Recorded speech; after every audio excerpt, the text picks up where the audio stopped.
Welcome back to the Universal Love Movement podcast show. I'm your host, Dr. Carl S. Moore, and it feels so good to be back, especially after the release of my new book, Human Literacy, The Capacity That Changes Everything in the Age of AI. Now, this podcast was mostly only audio before, but now I'm back because we have a special series on human literacy, and it's going to be called Read All About It. And this is welcome back to the Universal Love Movement podcast show. I'm your host, Dr. Carl S. Moore, and I'm so excited and delighted to be back with you again, especially after the release of my book, Human Literacy, The Capacity That Changes Everything in the Age of AI.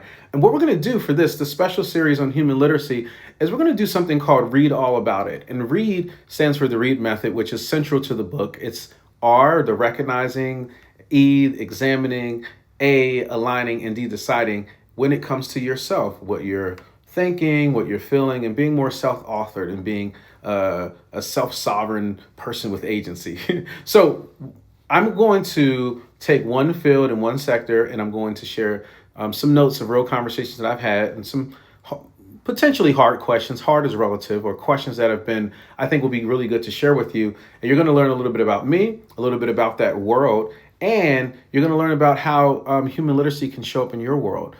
Because we have the book, we have a Human Literacy Institute in terms of being able to have experiential learning around oneself where you're the curriculum. And I think it's really important for you to learn in different ways. So let's just dive right in. So today, I am the sector or the field that we're digging into is teaching and learning, educational development, also known as faculty development. You may not know, I'm a learning scientist by trade, or an educational developer, or a higher education professional where I've really been able to hone my skills in creating experiences for professional development for those who actually are in the classrooms, or maybe even transition to even the boardrooms or in those spaces. So that has branched out for me beyond that to globally helping folks. Just anytime people are dealing with themselves or people or interacting or dancing with, that's when that's my happy space. So teaching and learning is interesting because this world, I'm going to describe it a little bit to you, and I'm not going to do it tons of justice. We don't have tons of time, but I will say that as the outgoing or the former president of the Pod Network, it's near and dear to my heart, this world. And I've learned lots from my colleagues, and I will continue to. But, Centers for Teaching and Learning as of late have become like an answer to AI in many places. And I remember during the pandemic, it was where we needed to be and I was assistant provost or associate provost at the time, and I were actually units that I was providing leadership for or alongside colleagues, and we had to figure it out. Like, what are we going to do remote? I think it's the same thing that's happening, and many people were telling me on campuses around AI, but people are handing them the charge without a real true question, right? It's like a imposed charge. And it's not always the case in every campus. I know that there's some leadership who saw it coming, but directors have been, and leaders and teachers and faculty and all the above have been running generative workshop on generative tools, and while their own kind of like our field have been debating like the scholarly side to the service unit that one center for teaching and learning might be to one campus. And there are some folks who have come from the outside in saying, hey, why do we even need teaching and learning? And that's a whole nother conversation.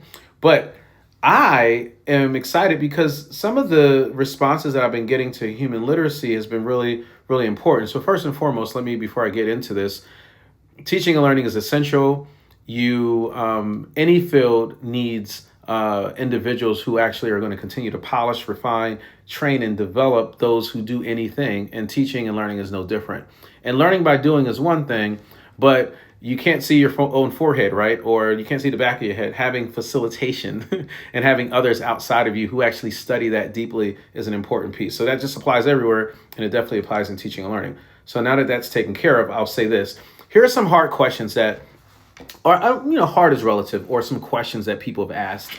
They've posed this. They've said, Carl, okay, you have the Human Literacy Institute, you have human literacy. I already know this material. I have this here from one colleague. I teach reflective practice for a living, so why would I need this? And, I know everyone wouldn't say that, but this is what came up. And I said, yeah, you know it, but practicing it is different. I built this because I knew it too. I was the person who I started studying Stephen Covey back in high school, and I wasn't always, honoring all of the different, like sharpening the saw always. It's being proactive, but not at all cases. So knowing and then living is different. So part of the response to this person was that we talked about the integration space in our exchange, and I never know what people don't know, so that's the reason why sharing this is helpful. An integration space is what we have through the Human Literacy Institute. Is a place where you're the participant and not the facilitator, and it's not a remedial thing. So for those who are wondering, hey, I already do this, that's fine, but in terms of how much do you practice within yourself and how accessible is that to you as you move along. And our field keeps saying in every area of professional development, there's lots of output, not always as much input. So I think that's important. So the next one is, how is this different from every mindfulness or wellness workshop that we've already run? And I'll get that kind of the kind of undercurrent where folks are like, okay, Carl, this is nice. This is emotional intelligence. This is, something what we're doing, and that's not true necessarily. And I'll post this along with this video so you can have it. Some of my responses, I'll kind of, once I think out loud about them, I'll I'll give you a little transcript of them. But you know what? Why it's different is that wellness workshops are events and courses and classes where you show up in that one moment and you breathe or you do whatever. And I'm actually into breath work recently, so it's really great, and I love that. But those are particular moments or experiences. Integration spaces are where a design of educational development that travels with you, and at least for a certain amount of time over 21 days.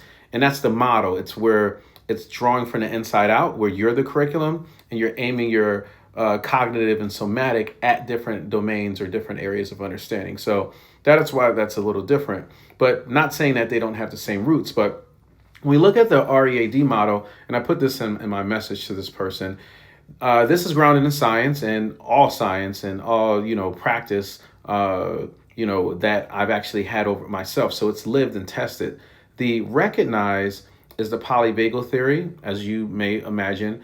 The examine in the READ method is the actual part where you're able to be conscious of your thoughts, observing those, and you're also aware of your feelings and the signals in your body. And then self-determination theory is really great underneath the A, where people are learning how to have agency according to their own guidance system, not anyone else's. And I just think that's an important piece. And then they're able to decide. What happens without this is the real question, in terms of if we're not conscientious, then we're running on someone else's program. So that's a part of what comes up there. And then I had someone say this about AI. They said, how is this going to help me with AI? Because we're all AI now, and or there'll be folks that say, hey, we already got it. We have AI down. So the interesting thing I've seen with AI is a lot of this conversation around policy, and the conversations that they're having on the campuses around policy. But what do I hand a machine and what do I keep is a self-lived experience. So you're not going to policy yourself out of that. It actually can inform your policy more. So this is one of those things where there's no way around the actual work within oneself. And the more we use AI, the more and more we need to be self-sovereign and have our agency. Then I had questions around, faculty being exhausted or professionals being exhausted. And I say, yeah, this is a space where they can kind of breathe easy. And there have been conversations about cost. And I cite the reason that, $500 is way cheaper than going to, or less expensive, sorry. So it's cheap. It's not a word to use. Way less expensive than going to a professional development and investing one's money in that, or even an online course where it actually just stays there at that moment. And then when you talk about $3,000 for a pod of folks, even 8 people to experience something, there are so many folks who spend way more than that on speakers that come in and don't touch, maybe sometimes not one person. So the return on the investment is there as it relates to the integration spaces. And lastly, it says that, okay, this is the last question. It says, is there a role for CTLs beyond buying seats? And the answer is absolutely yes. We provide customized ways in order to have folks bring the learning to themselves in those pods. So that's it. hopefully this read all about help you understand a little bit more about the Teaching and Learning Centers and more about you. See you next time.